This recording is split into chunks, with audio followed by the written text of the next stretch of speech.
Bonjour à tous et à toutes. Aujourd'hui, j'avais envie de vous parler des voyages que vous avez faits, que vous allez faire surtout, bientôt ou bien l'année prochaine. Alors, on appelle ça voyage initiatique parce que effectivement, c'est très différent d'un voyage habituel.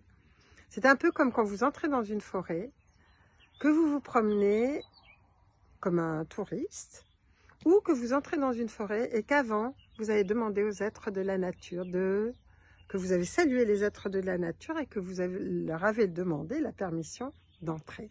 Et dans ce cas-là, vous allez voir que votre voyage, même s'il semble être le même, est complètement différent. C'est un peu ça, les voyages initiatiques. Alors, on va faire un voyage au Crop Circle. Et là, vous allez vous trouver sur 3 périodes différentes. C'est ça qui est extraordinaire.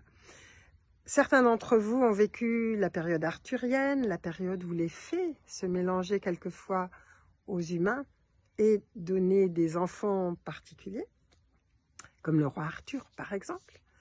Et puis, après, vous allez voir aussi Joseph d'Arimathie, vous allez voir là où Joseph d'Arimathie a déposé le Graal. Et vous allez aussi voir les crop circles qui sont en rapport avec les étoiles. Donc, c'est vraiment 3 périodes très différentes. Certains d'entre vous, vous allez être attachés à ces 3 périodes, certains à l'une plus particulièrement. Ce que je vous demande surtout, ce qu'on vous demande avec Antoine, c'est de vous débarrasser de vos poids avant de venir, de façon à rester vraiment ouvert à tout ce qui va se passer. C'est pas une histoire juste de voyage, confortable, pas confortable. Il peut se passer des péripéties, mais c'est surtout ce que vous allez faire renaître en vous qui est important.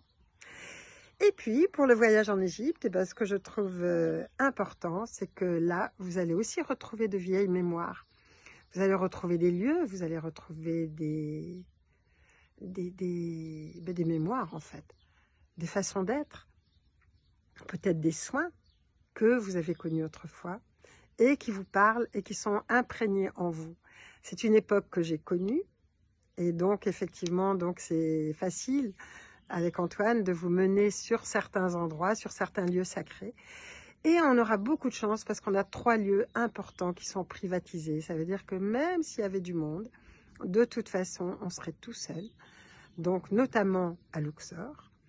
Et puis, dans les pattes du Sphinx. Et si vous vous souvenez de certains passages de Mémoires d'Essénia dans les pattes du Sphinx, il y a quelque chose de très particulier dont nous vous parlerons. Et puis aussi, évidemment, dans la grande pyramide de Khéops. Et vous allez voir que là encore, vous allez vivre des choses extraordinaires qui, quelquefois, ne se révéleront même qu'après le voyage. Mais ça n'a pas d'importance, surtout. J'espère que vous allez profiter au mieux de ces 2 voyages. Et puis après, il y en aura d'autres aussi. Et nous vous emmènerons sur des pas que nous connaissons, ou que quelquefois nous découvrons aussi avec vous, mais toujours guidés. Sachez que tous ces voyages, avec nous, il y a des êtres, avec vous, il y a des êtres qui sont là pour vous aider, pour vous guider. Voilà, c'est juste ce que j'avais envie de vous dire. Et pour vous souhaiter un bon voyage avec nous, avec vous.